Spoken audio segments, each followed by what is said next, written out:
Alright, back again. How's everybody going? Here's the deal. Not really feeling too good today. I've been sick for like a week. And yeah, I'm just tired around feeling like crap, sitting around doing nothing. So I need to get some stuff done.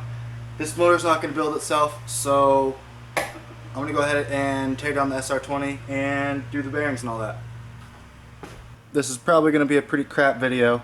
But I got all my stuff lined up here. I have the PDF open on my laptop so I can reference for that, and yeah, I'm gonna go ahead and try and get this done. I got a nice clean workspace.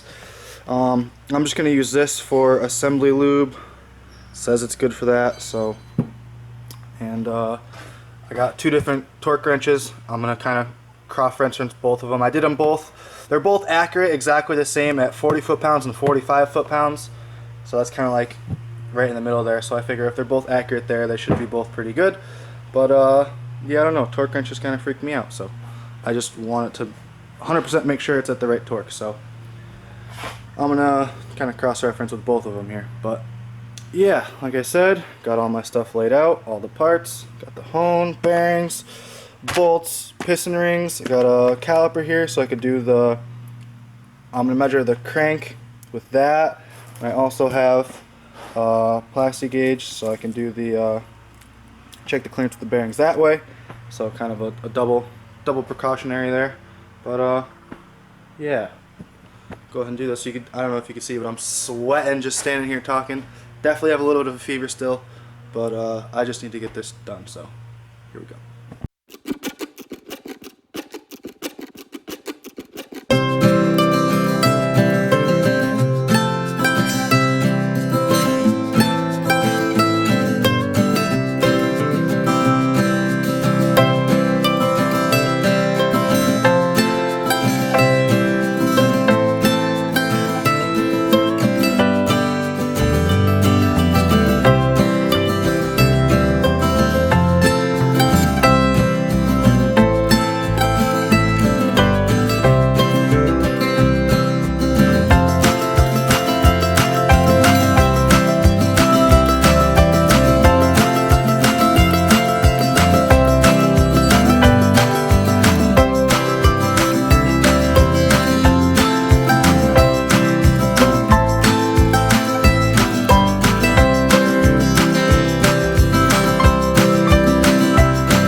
Alright, so that completes the bottom end build on this sucker. New piston rings. Cleaned up all the pistons really well. I didn't really put any footage of that in there, but I cleaned out all the pistons really well. There was a lot of carbon and gunk built up in like the piston ring seats or whatever the proper term for those suckers are. And I got all that out, and also there was the two holes on either end of the piston that I think are for oiling the wrist pins. Those really gunked up, so I made sure I got all the stuff out of those. And then, yeah, put the new piston rings on, put the new bearings in, the ACL bearings, those suckers. So this bottom end should be good to go. Also, I got the oil drain drilled. Pretty sure I threw some footage of that in there. I know I got that actually. So definitely a little bit sketchy drilling that big of a hole in your engine, but yeah, I don't know. It worked. As long as you just take your time, it worked. So, see, I got some threads in there. I got as many threads as I feel like I need for what this is, just a oil drain. There's probably 5-6 threads in there. So, that should be good enough. Throw some Teflon on there. I don't think it'll leak. And you can see where it steps down all the way at the bottom. I just didn't want to go all the way through because I did start to kind of get into the where the upper oil pan's going to sit on there. So I just didn't want to go too much deeper because I was worried about it cutting into there too much. But other than that, everything went really successful. I know that the where it tapers down in the center is still, it's bigger than a 5/8, which is my main concern, was having the hole at least 5/8 for a 5/8 drain, which the main diameter of that hole is 11/16, which and that's the thread size is a 1/2 inch MPT, so that should be more than sufficient of enough hole for the oil drain to not have to worry about that. I went ahead and got these are the new main studs. I ordered, I made a mistake. I'm pretty sure there was some miscommunication.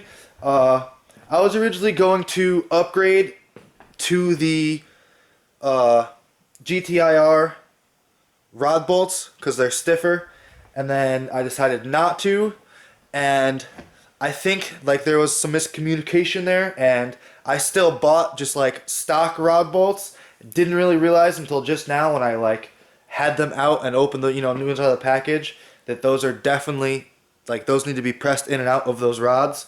So I went ahead and just reused the stock rod bolts that were on those rods, and now I just for the future have a spare set of rod bolts. So yeah, I had my laptop up here the whole time going by the factory service manual. Yeah, also might bite me in the ass later on, but I did not plastic gauge anything just because everything looked beautiful. Here's all the old bearings there. Like, the coatings are all worn down, but nothing was like there's like no crazy scratches or nothing on any of those. There was no spun bearings or nothing like that, and all the journals on the crank looked beautiful, nice, shiny, polished. Didn't think I would need to go anything there. I did take a caliper and just kind of go around that and check if it was that crazy out of round to what the caliper would tell me, and it wasn't. So I'm just gonna send it, kinda, I guess. Hopefully it doesn't bite me in the ass later on, but everything looks nice and clean, so I think I'll be good to go.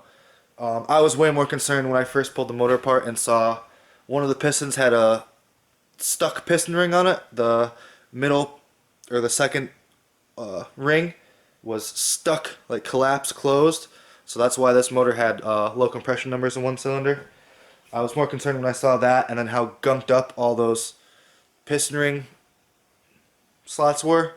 That's what had me most concerned when I saw that. But other than that, everything on this sucker went pretty smoothly, and yeah, so sorry this wasn't like as in depth of videos I was originally kind of hoping on making for this, but this stuff's stressful. This is my first time really tearing a motor apart to this degree, so I'm probably not the best person to be making a, in depth on how to rebuild this anyways, so I don't know, we'll see if this goes well and this motor lasts me a while.